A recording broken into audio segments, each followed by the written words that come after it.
Thank you. Thank you for being patient. What you see here is my recent work. It's called Guernica de la Ecologia. It's a work referring to the Guernica of Picasso, same size and dimensions. It's made completely out of wool, and it expresses the lack of color in our landscape and in nature at the moment. And you see there is diversity in color, but it's very minimal. And it's a floral pattern, and it is showing yeah, the condition of the soil and the earth at the moment. Um,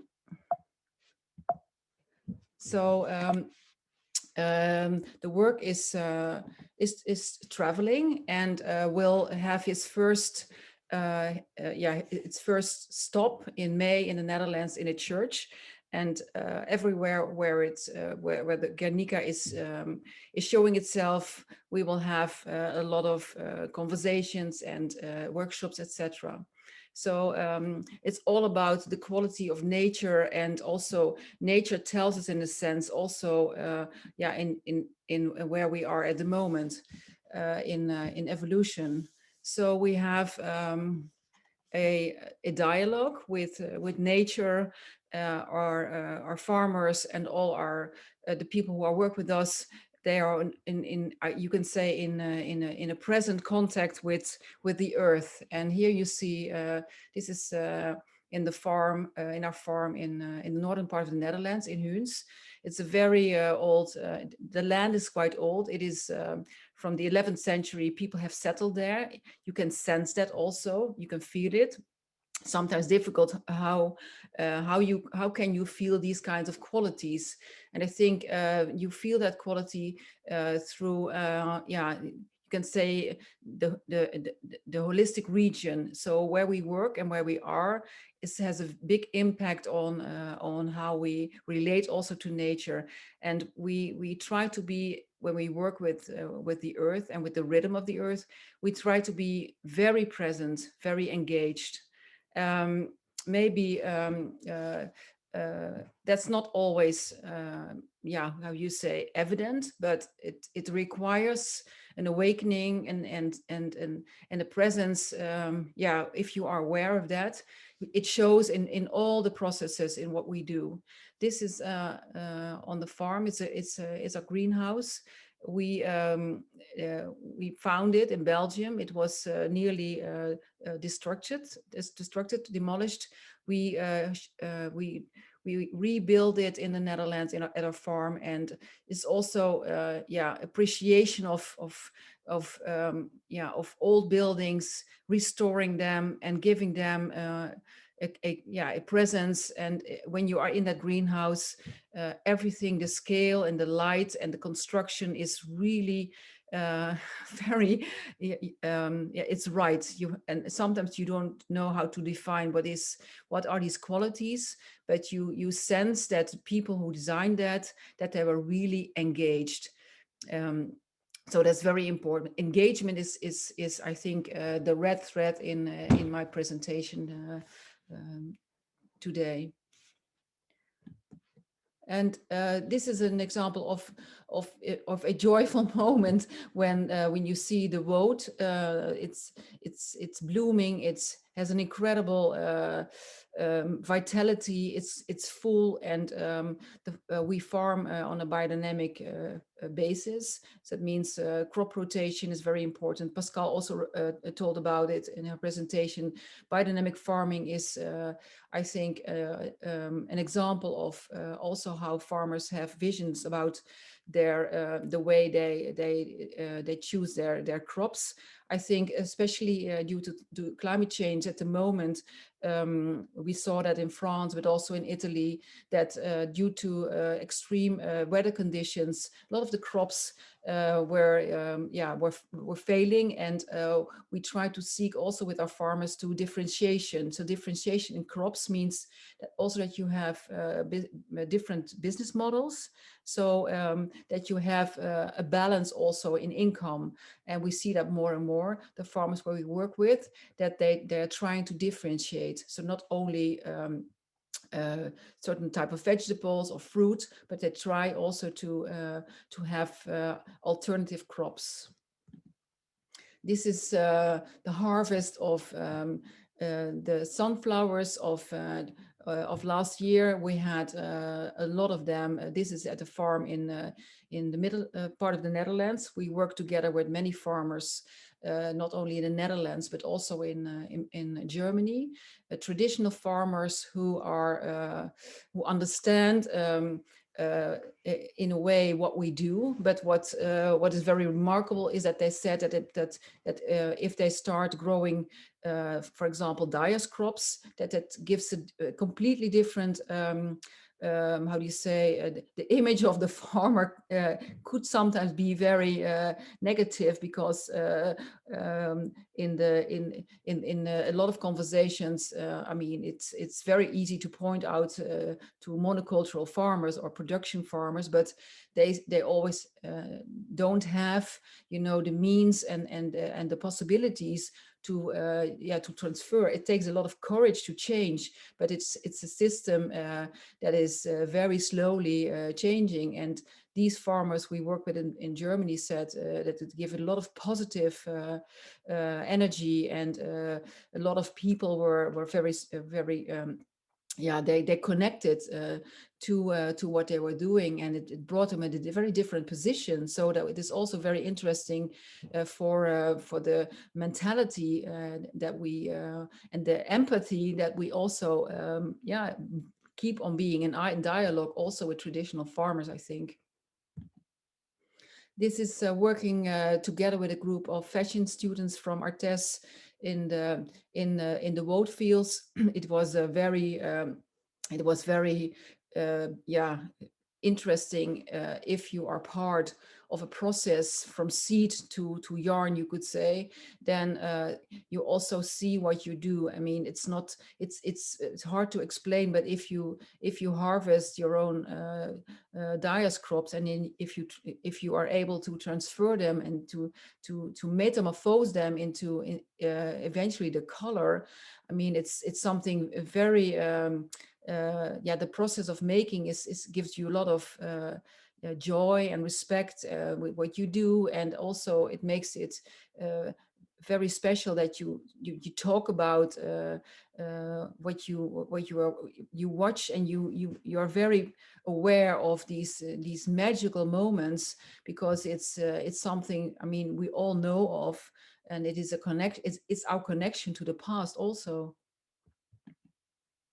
So I have experienced that working with textiles, and especially working with wool, because that's what I've been doing for the last 3 decades. That it's going into that it has guided me into a world, and worlds I have never seen or have never thought that they existed, and that they brought me.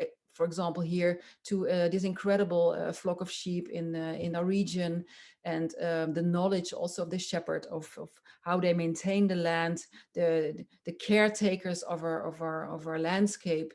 And it's very can be very emotional too, because when you see during the season that the sheep are being sheared, when you see the connection and the tenderness of the shepherd with the sheep, and the connection they have. I mean, it's a build-up connection. It's all about trust, and it's about generosity. It's about caring, and it's not about you find yourself in a completely different atmosphere of time too, because these are all time-consuming processes. Because if you respect the animal, if you respect the sheep, you respond to to what happens at the moment, and that also always reflects back to the quality of the wool. We always see that in the quality of the wool. And so there's a lot to say about what we do and about all the ingredients of my work, but in all the different layers of what I do, you can say there is a biography in it. Examples of wool and materials we work with: the rawness, the tactility, the haptic knowledge. The knowledge is in our hands. We communicate by embodied knowledge, and that's for us very important.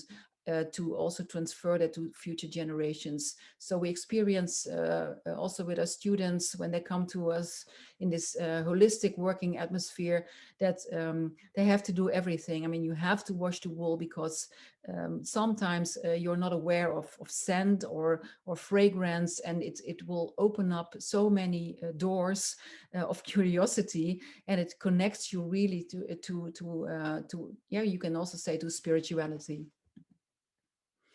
This is a part. This is also part of a process. Is the carding of the wool. We make the colors, of course, in the dye vessels, but this is also very, yeah, it's a painter's palette, because through carding you can refine, you can combine. There are new worlds of colors, full of light and full of richness, and ripe as ripe fruits. They appear, and they show you palettes. We have no, sometimes we have no names for them, and then we refer to the botanical name. But this is a richness and a beauty we can experience on daily basis. This is our Dias studio. What you see here is the madder root. Takes 5 years to generate that color. So you can imagine, if we speak about time and about quality, the quality of time, it's all embedded in this Rembrandt red, and it gives so many nuances. And by working with it, and by being observed, by being an observer of what happens in the dye vessels, being flexible. One recipe is not a definition, but a recipe is really an invitation for the maker, the creator, to be open and to understand and to work with it, and not to console it, but to feel that it's fluid, and that you can yeah, that's an invitation to explore. It's an exploration. That's what it is. This is an oak vessel. It's a vessel, and actually the ingredients together, they all make, you can say, circular economy. This is it's a traditional oak vessel from the 15th century, 16th century, and this was a vessel. If you want to, if you are planning to make the most complex natural color in the world, which is the Burgundian black, this is the first step to preparation. So we start in December with collecting the ingredients. You see waste materials of brewers, of the metal workers. You see a lot of ingredients coming from bakers. Sourdough is in it. We have access to these recipes by a lot of scientists from different universities, and this is a very classic oak vessel. It's the first preparation phase for Burgundian black, and the recipe is called so-called Noix de Flandre, and I think it shows us also that the use of waste materials or the reuse of scratch is something in these eras that was a necessity. I mean, people didn't throw anything away, and everything was needed. So by urgency, you would go and visit your neighbor craftsman and see what he has in his for a waste. And then also the connection between people working together in a process. I mean, alchemists in that period were, you can say, it was the cement of society. They were so engaged, and yeah, I think that this is a beautiful metaphor of collaboration, a social collaboration in a bigger context, because the natural dyes and the natural dye industry was a worldwide phenomenon. You see here the Burgundian black, the deepness and I mean, if you see that color for real, I mean, it's completely it's so magical. And also during these natural dye processes, there is this meeting point. You have an encounter with the past, and then there is this presence, and then you are also meeting the future, because the color is to be, I mean, you have to awaken the color, and that's a process you see happening for months. You are so part of this magical moment. And yeah, when then eventually when it appears, I mean, that's an incredible treasure. You see it's built up. The Burgundian black has many colors in itself. You start with walnut, and then sometimes onion, then the indigo, the madder root over it, and then at last you could have the cochineal. So this is an example of all the compartments of the Burgundian black.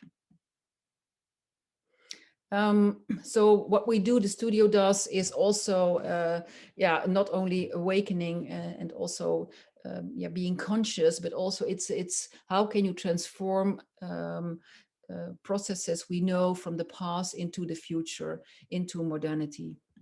So we try to do that, to collaborate with architects or fashion designers, transform it. You see here a work recently installed in the Miguel Museum in San Diego, the Burgundian black. You see the shades of all these tones, and it's embedded, yeah, like very natural in this modern building of Luz Studio. Here you see the shades also of the Burgundy black. It is a woven work last year in Leiden in the museum, and in the Lakenhal. The city of Leiden was well known for wool and the wool industry. And when we saw doing research for this exhibition, we saw the recipe books, and that was so I mean, emotional, because people had such a respect for quality, and also for diversification, because in the 18th century, in the 17th century, there were 185 different types of qualities of wool. And how would people qualify type 5 or type 15? Just by feeling it, by touching it. 20-30,000 hours of feeling wool makes you so sensitive, and your sensorial awareness is so present. I think it's such an incredible experience, and also connected to that yeah, that knowledge. It makes it also very rich, yeah, history. Fashion designers. This is also a collaboration with New York brand Sis Mayan, and here you see is also very difficult color to make. It's a very intense.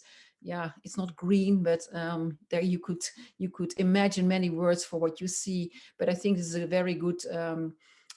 Example also of how to bring it into the contemporary world, to connect to next generations and bring back knowledge.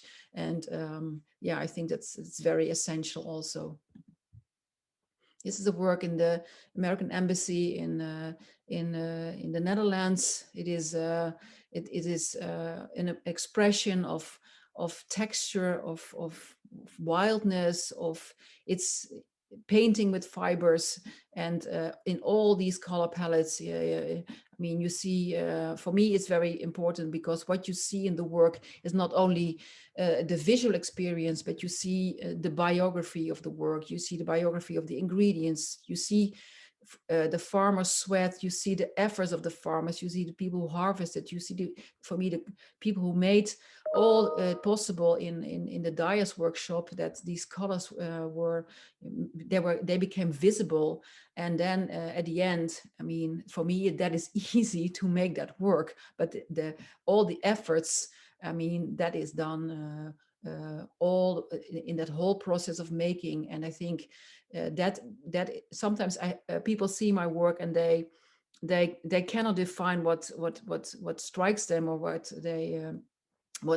they have been touched by. And I think that's because that unknown and visible made biography. This is a work for SF MoMA, and it is showing the textures of wool, and that wool has an incredible quality, and seeing that in nature. I mean, if you are willing or able to see, you can see the treasures of nature, in fact.